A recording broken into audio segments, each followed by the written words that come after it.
Ya, memang niat untuk beribadah itu harus selalu kita perbaharui gitu ya. Hati hati kita harus senantiasa dipalingkan hanya untuk Allah.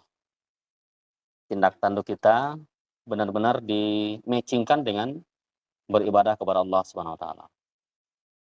Memang Masya Allah ya para ikhwan, kalau niat itu berpaling dari ibadah kepada Allah, meskipun yang kita lakukan itu perbuatan bagian dari peribadatan gitu ya. Tapi kalau niatnya berpaling, nanti maknanya bukan ibadah kepada Allah. Ini yang sangat kita khawatirkan.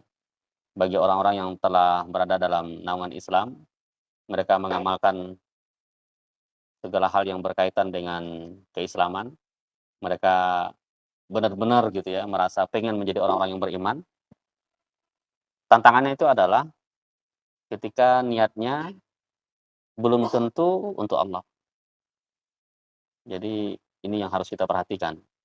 Kalau orang yang belum beragama Islam, mereka masih di luar sana, ya dia bukan bicara niat ya, mereka harus punya password-nya dulu gitu, harus harus syahadatain dulu kan, harus masuk Islam dulu. Tapi kalau kita, para ikhwan, tidak serta-merta selamat. Orang yang sudah berada dalam naungan Islam itu tidak serta-merta selamat. Kalau ibadahnya tidak ikhlas karena Allah, niatnya entah kemana mana, terus sunnahnya itu diabaikan, ya maka para ikhwan, kita khawatir sekali tergolong hamba-hamba Allah yang justru hanya menjadi tim penguji dalam barisan keislaman. Zaman Rasul itu banyak juga itu orang yang Allah takdirkan untuk menjadi batu ujian. Jadi ada hamba-hamba Allah yang mereka imannya tidak kuat karena banyak banyak penyakit di dalam hatinya. Sehingga meskipun bersama Rasul, kita kan luar biasa nih. Kita-kita ini para ikhwan, mimpi sama Rasul, mimpi ketemu Rasul aja sudah luar biasa hebohnya.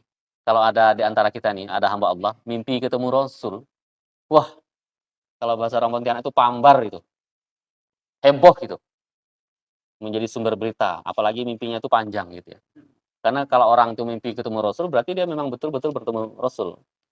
Ya bagaimana caranya itu bukan urusan kita, Allah yang punya kuasa. Karena Rasul itu tidak bisa diserupai. Rasulullah Muhammad SAW itu tidak bisa diserupai. Jadi langka, peristiwa langka.